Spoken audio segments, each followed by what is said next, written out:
Today we got our first look into a flagship killer phone that actually performs better than a normal proper flagship, at least in my gaming test, but that's still pretty insane. So today we're going to break down in detail all my gaming test results and see how powerful this new exciting phone is.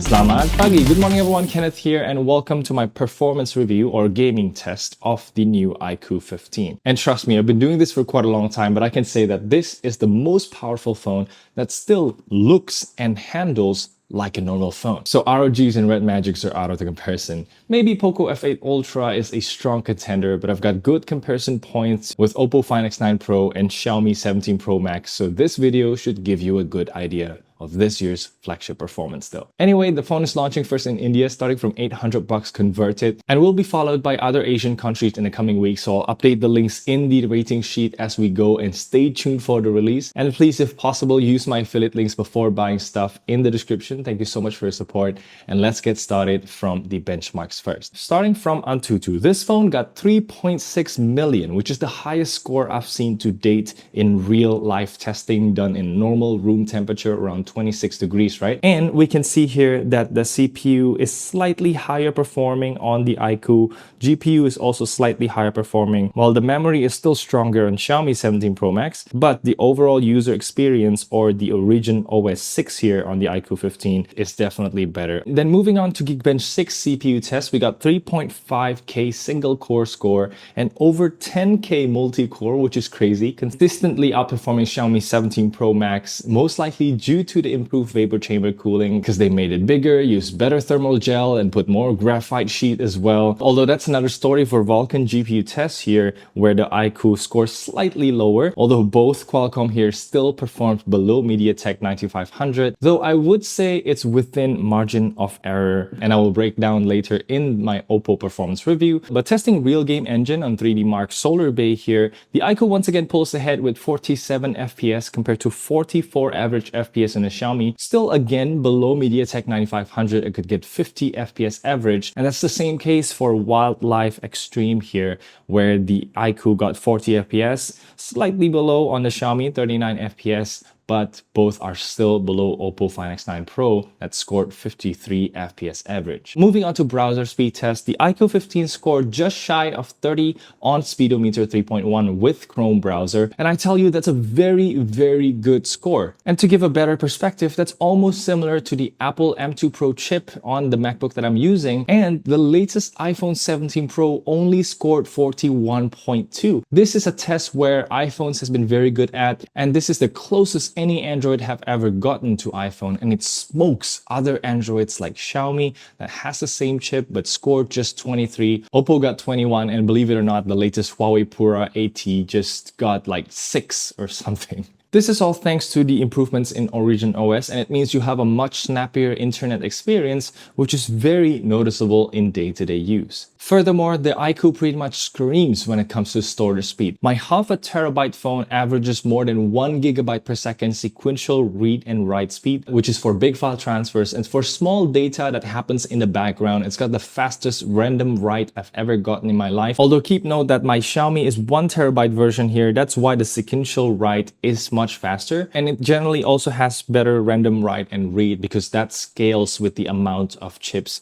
you have in your phone. Still though, in terms of RAM memory copy here, the iQOO smokes every other competition at 26 GB per second, which is going to be even faster in a 1 terabyte version because they got the LPDDR5X Ultra Pro version. And all these tests that I put in my ratings list are an average of 3 because, as you can see with this live test, the storage speed varies very wildly in between runs. So that's great and all, but benchmarks only tell you one side of the story because you have to do real gaming tests to see how every phone behaves over time, especially how it manages performance to the rising temperature. So hit the thumbs up if you appreciate the video so far, and let's start with the first game running at highest 60 FPS setting. This is the result of Wuthering Waves. Before that, please welcome the new gaming test graphs here. I'll try to improve them over time as we review more and more phones. But basically, we're getting the highest numbers I've seen to date across the board. That's 58.5 average FPS with 5% low only at 47 FPS. So much less FPS variance and more stable gameplay as shown in the smoothness score. I would say the power consumption is within margin of error, even though it's slightly less than Xiaomi. But Snapdragon definitely is more efficient than Dimensity 9500 that uses above 5 watts in most games that we test. Temperature is slightly higher at 42 degrees compared to 40 on Xiaomi, but things get much more interesting in the next game, which is Honkai Star Rail, where I did a prolonged 20 minutes test. Let's break down the first 10 minutes result here. On iQOO 15, we got an average of 57.1 FPS with 5% low at 35 FPS, followed by 96.5% smoothness. And I'm telling you right now, that's the best result I've seen on any phone I tested so far. And it's also the first phone to run the game at higher 2K resolution or 1440p, which is insane. I think that explains the higher power consumption there. If you can see at the 10 minutes mark, we are exactly at the 42.3 degrees Celsius on both phones.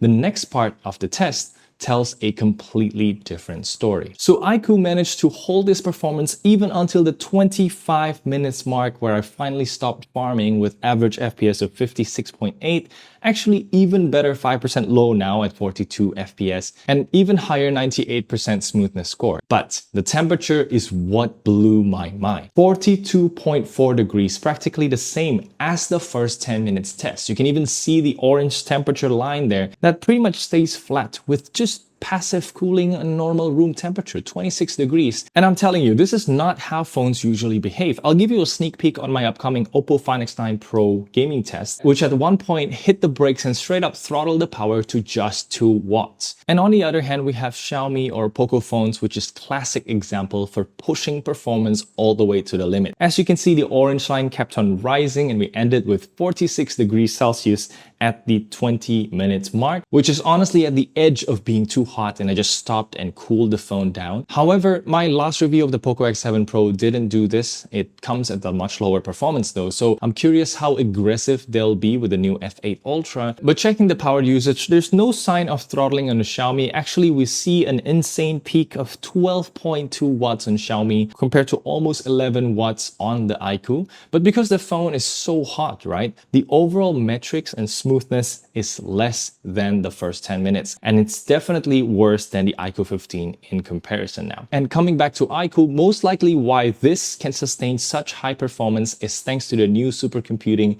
Q3 display chip. So now this additional chip is what differentiates normal flagship to performance flagships, where we usually get imaging specialized chips on the former, but on these gaming phones, we get a dedicated display chip instead that stabilizes temperature, frame rate, and power efficiency as we've seen in this test. But let's move on to the next game now, which is Genshin Impact, where this time it's quite exciting because the iQOO 15 boasts ray tracing support. The first one in the field, and we'll see that soon, but first, we'll test the game without RT on with the usual maxed out performance at highest 60 FPS preset. Please disregard the temperature on Xiaomi here because I started the test with the phone already at 42 degrees Celsius, but it's more like a view into the sustained performance of the Xiaomi, which still performs the best compared to iQOO 15 and Oppo. But comparing Qualcomm to MediaTek on a cool phone, actually Oppo is cooler at 36 degrees compared to 38 on the iQOO 15, although it comes with much less smoother gameplay as you can see from the more spiky graph. We can see Qualcomm has quite the advantage in terms of game optimization. Both Xiaomi and iQOO 15 just plays better with less power used. But now let's check out the RT on setting, which requires you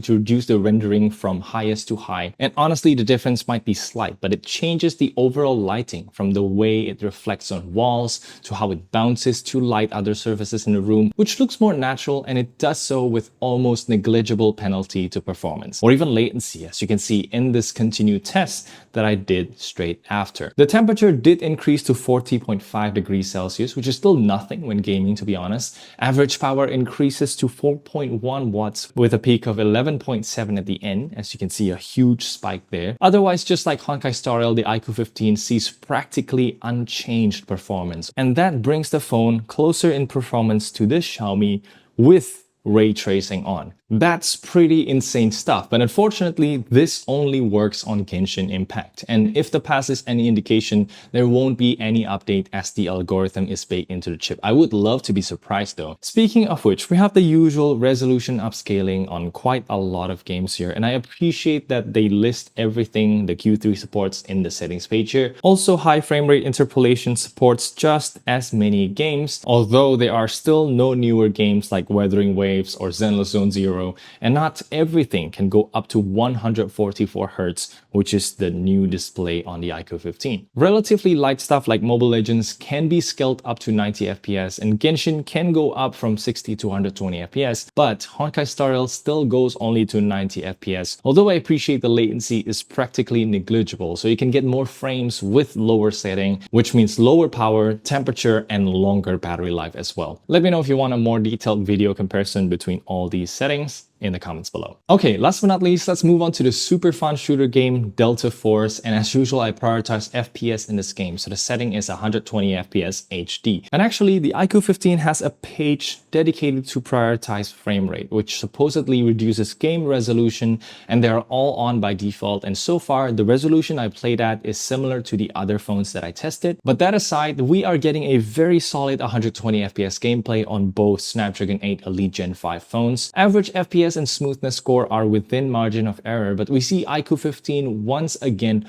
pulls ahead in the temperature department, being more than 1 degree Celsius cooler while pulling almost 1 watt more average power. It still pales in comparison to MediaTek 9500 that pulls 6 watt average, even though it has slightly higher average FPS, although in terms of power efficiency and thermals, the iQOO 15 is still the best overall, especially compared to Xiaomi that has more frame time spikes and small janks here. Disregard the big janks because these are just the amount of times that I died. The iQOO is so much smoother with less small janks here, and I think the winner is pretty clear. Last but not least, I have one more data point to show you the battery usage of each 10-minute session, where the iQOO averages around 4% drop, except for Honkai Star Rail that we saw uses 6 watts average power, thus explains the 5% battery decrease. But if we calculate and project this very roughly into how long the phone can last before the 100% battery fully drained, then we will get this next graph where the iQOO is not leading the pack but still manages to match the Oppo Find X9 Pro, which is larger 7500 mAh battery, but uses a more power-hungry Dimensity 9500. Xiaomi still wins here with a combination of great chip and huge battery, although I definitely need to retest the Genshin data point there as it's an anomaly. I tested it from full 100% battery, but again, these are made just to give you a better idea when gaming with these phones, and it doesn't take into account the throttling when a phone reaches their maximum temperature like the Xiaomi does or the Oppo does after 10-20 minutes. On the other hand, the iQOO 15 should be pretty accurate because the phone doesn't heat up like crazy, so there's no need to throttle, and it's just mind-blowing to think this $800 phone can perform better than flagships at almost half of the price. I still haven't gone through all the other things that makes it a great phone though. That's going to be in a separate review I'll publish very soon, but for now, we have the king of mobile gaming phone, and it doesn't come at a pretty penny. So please use my affiliate links to help me review more, even buy the Poco F8 Ultra and compare it in the coming weeks. Let me know in the comments if you want to see that happen, and thank you so much for watching. I'm Kenneth, and I'll see you in the next one. Bye.